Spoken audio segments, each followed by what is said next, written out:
Իսկ այն մյուս խնդրի հետ կապված հարգելի գործընկերներ, իրականում բան կա, խնդիր կա եւ հայեցակարգային եւ քաղաքական եւ սոցիալ-հոգեբանական եւ սոցիալ-տնտեսական խնդիր կա, որովհետեւ ըստ էության ամենափոքր սեգմենտին աջակցելու մեր բոլոր փորձերը իրենք անհաջողության են մատնվում։ Ու մենք պետք է հասկանանք ինչ պետք է անենք, որովհետեւ այդտեղ մենք լուծումներ չունենք եւ ես կարծում եմ, որ այդտեղ սովորական լուծումների տրամաբանությամբ մենք չենք առաջնորդվելու։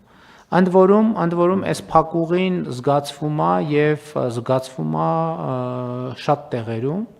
որովհետեւ ելի եմ ասում, այն հատվածում, որտեղ, ասենք օրինակ մարդիկ վարկերի տակ են, չգիտեմ, խնդրեմ ունեն, գյուղատնտեսությունը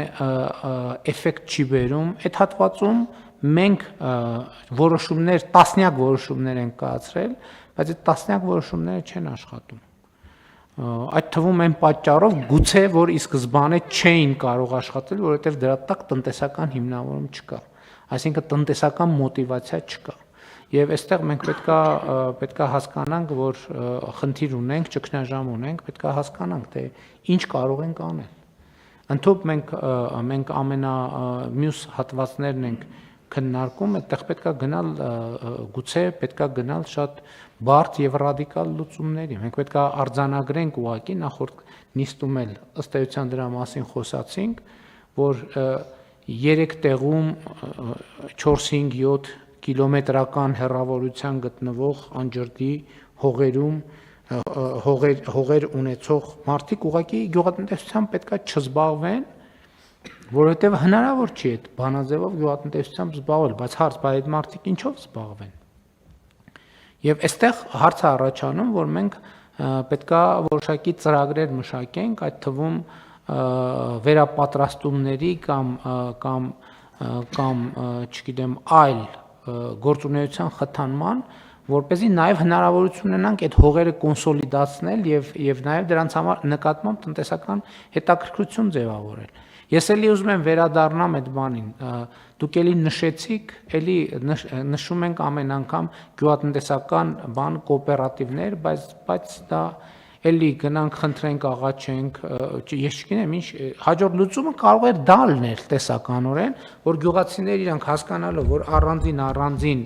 առանձին չի ստացվում ու չի ստացվելու, գոնե այդտեղ կոնսոլիդացիայի այսքան խթան ենք դնում արտոնություններ, վարկերի եւ դա իմիջիայլոց նաեւ սև ցուցակներից դուրս գալու ճանապարհ է,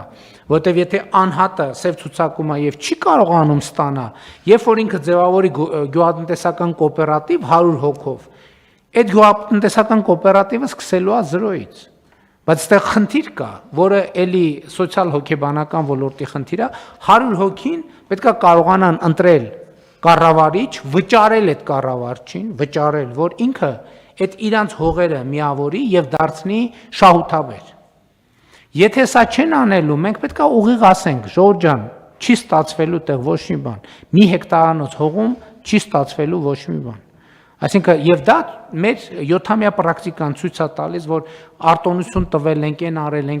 ենք, զրոյական տոկոսներով գյուղատնտեսական վարկերը արել ենք, որոնք 0 էֆեկտ, մենակ մարդիկ հավելյալ ընկնում են սև ցուցակ, որովհետեւ տոկոսը 0, բայց մեր գումարը պետք է վճարվի։ Անենք չի, որ տոկոսը 0 է, վերջ ամեն ինչ ավարտվեց։ Եվ այլն եւ այդպես շարունակ, այդ փողերի անարդյունավետ ծախս, այսինքն ստեղ մենք լրիվ ուրիշ խնդիր պետք է լուծենք, բայց ինչքան էլ դաժան բան է հնչում, մեր իրականության համար տենց մի քիչ բան է հնչում, հասկանում եմ, դեֆորմացված է հնչում, այդտեղ սա արդեն մի քիչ ոչ թե մի քիչ, այլ մեծամասամբ կրթության ոլորտի հարց է։ Հանրակրթության մասին չեմ ասում, այլ խոսում եմ հանրակրթության, բայց ոչ դպրոցական եւ բանի։ Մեր բոլորի կրթության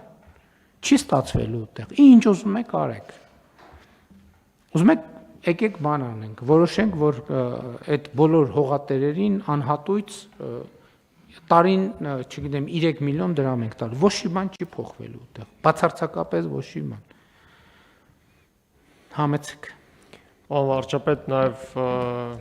այս առիթը օգտագործելով ուզում եի նաև նշել, որ ընդհանուր առմամբ անասնաբուծության ոլորտում, եթե մենք ցանկանում ենք մթերատվության բարձրացում ունենալ, դա միայն պահվածքով չի սահմանափակվում կամ պահվածքով չի պայմանավորվում, պահվածքով, այսինքն անասնաշենքը դա պահվածքի ձևն է, պայմաններն այն։ Հետևաբար 3 կարևոր բաղադրիչ կուզենայի առանձնացնել, որը 3-ի պահպանման դեպքում նոր մենք ունենում ենք համալիր արդյունք, մեկը դա իհարկե պահվածքն է եւ կառավարության այս ծրագիրը խթանում է հենց արդյունավետ պահվածքի մեխանիզմները, երկրորդը դա գենետիկան է եւ գենետիկայի համար է, որ կառավարությունը տոհմային կենդանիների նաեւ ձեռքբերման աջակցության ծրագրեր է իրականացնում, նաեւ հիշեցնեմ մեր գործընկերներին, որ կառավարությունը 2025 թվականին արհեստական սերմնավորման համար փոխհատուցման ծրագիր է իրականացնում եւ այստեղ մենք 70%-ի չափով փոխհատուցում ենք եւ ծրագիրը մեկնարկել է արդեն Շիրակի, Գեղարքունիքի, Սյունիքի մարզերում, այդտեղ մենք եղած գենետիկան բարելավում ենք արհեստական սերմնավորման միջոցով եւ երրորդը, որը որ շատ կարեւոր է նաեւ պահպանել, դա կերն է, սնուցումն է։ Եվ այստեղ կերի արտադրության համար մենք մի քանի տարբերակներ ենք առաջարկել եւ քչերն են հիշում, որ կառավարությունը լիզինգի, ագրոպարենային լիզինգի ծրագրի շրջանակում հիդրոպոնիկ կերի սարքավորում ձեռք բերելու համար այնտեղ անհրաժեշտ 20% կանխավճար կա, այդ 20% կանխավճարի 80%-ը կառավարությունը որպես դրամաշնոր է տալիս եւ արդեն սարքավորումը ինքը օգտագործելով կարողանում են մարդիկ առանց գրավի միջոց ունենալու ապահովման անհրաժեշտություն կարողանում են այդ սարքավորումը ձեռք բերել եւ հիդրոպոնիկ կեր արտադրել։ Պարոն Խոջյան, ամենայն հարգանքով ձեր թվարկածը ոչ թե առաջին, երկրորդ, երրորդն է, այլ երկրորդը, երրորդը եւ չորրորդն է, որովհետեւ առաջինը գիտելիքն է։ Որովհետև հիդրոպոնիկն էլ, բանը սերմնավորումն էլ, կերն էլ, բայց բանա, դա գիրք է, չէ՞։ Այսինքն կերը գիրք է։ Եթե այդ գիրքը չես կարող կարդաս, տառերը չգիտես, ինչ կապ ունի, այդ կերը կա թե չկա։ Այսինքն այդ արդեն գիրք է, որը ինչ որ միտեղ դարակում դրած է։ Եթե դու չես գնաց, նախ այդ չգիտես, որ դա գիրք է, երկրորդ ձեռը չես պարզել, չես վերցրել, չես կարդացել, ինչ կապ ունի, ուզում եք 62 հատ կառավարության ծրագիր ներկայացնենք։ Այն օրը ես մի հանդիպան ժամանակ սենց շատ հետաքրքիր խոսակցություն եմ ունեցել, հանդիպան մասնակիցներից մեկը հարց բարձրացրեց, ասեց իմ ընտանիքը բան ունի, այդ չեմ հիշի թիվը, 30 թե 60 մեղվափեթակ ունի, որը մենք հետո խոսակցության ընթացքում պարզվեց, որը մենք որպես ժառանգություն ստացել ենք մեր պապիկից եւ տատիկից եւ հիմա խնդրում ենք աջակցություն, որ այդ մեղվա ընտանիքը վերականգնվի։ Ես հարց տվեցի, ասացի, բա ինչի վերականգնվի, ինչ ա եղել այդ մեղվա ընտանիքը, որ տատիկից եւ պապիկից ժառանգել ենք։ Դե ասեց, չկա այդ մեղվա ընտանիք։ Այսինքն, որովհետեւ այդ մեղուն գիրք է, որը պետքա կարդաս։ Հիմա կարանք ասենք շատ լավ, տանք 50 միլիոն դրամ, 60 միլիոն դրամ, բայց եթե այդ գիրքը կարդացված չէ, նույն պատմությունն է, որովհետև էլի անընդհատ ուզում եմ այս բանի մասին,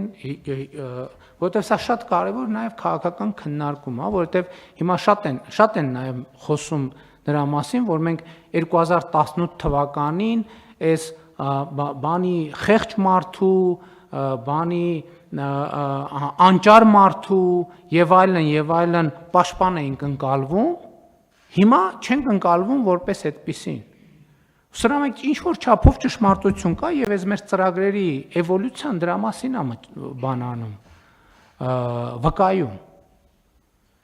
Որովհետեւ մենք այդ թվում 2018 թվականից մենք ինչ ենք ասել։ Մենք ասել ենք մի քիչ այլաբաներեն, հետո ավելի ուղղակի,